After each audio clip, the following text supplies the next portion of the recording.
The beating death of a Rancho High School student. Attorneys for the 4 defendants in adult court now filed court papers this week. They're claiming prosecutors did not provide sufficient evidence to indict the teenagers on murder and conspiracy charges. Kristen Drummond is here in the studio. She's looking at what this means for the case as it moves forward. Yeah, Jim and LaToya, attorneys want a judge to dismiss the indictment on their clients. They are 16-year-old Dontrell Beaver, 16-year-old Travion Randolph, 17-year-old Gianni Robinson, and 18-year-old Damian Hernandez. All you see right here. Now, Hernandez and Beaver's attorneys filed their paperwork today.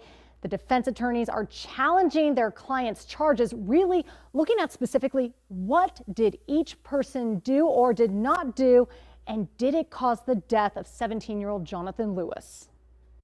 Defense attorneys file a petition for writ of habeas corpus this week. Pretrial motions questioning if there's sufficient evidence to indict 4 of 9 teenagers Metro Police arrested in the deadly group beating of 17-year-old Jonathan Lewis. Court papers question if those teens' actions caused the Rancho High School student's death more than 3 months ago. It is very much looking at into each detail and to what each defendant actually did. Chandon Alexander, a criminal defense attorney not representing any of the teenagers. He says these motions by attorneys may delay the case's scheduled April 1st trial date. You have to have probable cause to move a criminal case forward. The state doesn't just get to charge anyone for anything willy-nilly, and you have to defend yourself. This petition for habeas corpus is a procedural safeguard against that. So it is a procedure mechanism that allows an attorney to say, hey, look, there isn't enough evidence for this count or that count. A grand jury indicting the teens last month on charges of murder and conspiracy, but the teens' attorneys say there's not enough proof.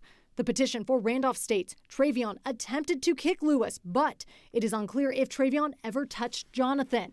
Robinson's attorney argues there is no testimony that any particular kick or punch by Gianni impacted any particular part of the victim's body.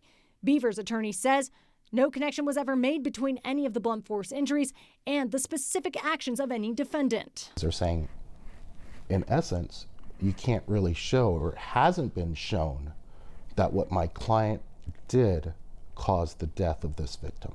Evidence presented to a grand jury show still frames from the videos, including arrows identifying defendants Gianni Robinson and Dontrell Beaver stomping on Lewis and Randolph kicking Lewis.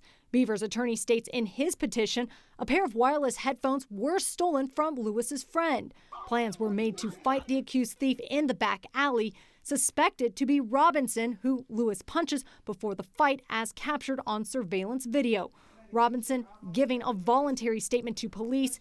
He claims Lewis previously confronted him about stealing a wax pen or marijuana vape, but Robinson denied taking the items. He admits, though, to getting his licks in when the fight happens. Alexander says the court now needs to determine the outcome of these petitions. So if the court finds that there is not sufficient probable cause to move this case forward, one or both of those counts can be dismissed. Now, the petitions also questioned the conspiracy charge. One attorney even writing there weren't texts, social media messages, or other communications. And another one says the teens in the fight did not even know each other and that it was all spontaneous. And get this, Hernandez's attorney claims in her petition that Hernandez reacted to Lewis actually hitting his friend, who is one of the defendants in the case in juvenile court at the moment. She also references grand jury testimony that Beaver not only punched Lewis, but had both hands on the fence as he stomped on Lewis, who was on the ground. So as we are looking at these petitions, we have attorneys who are accusing other teens of doing more harm or damage to Lewis while claiming that their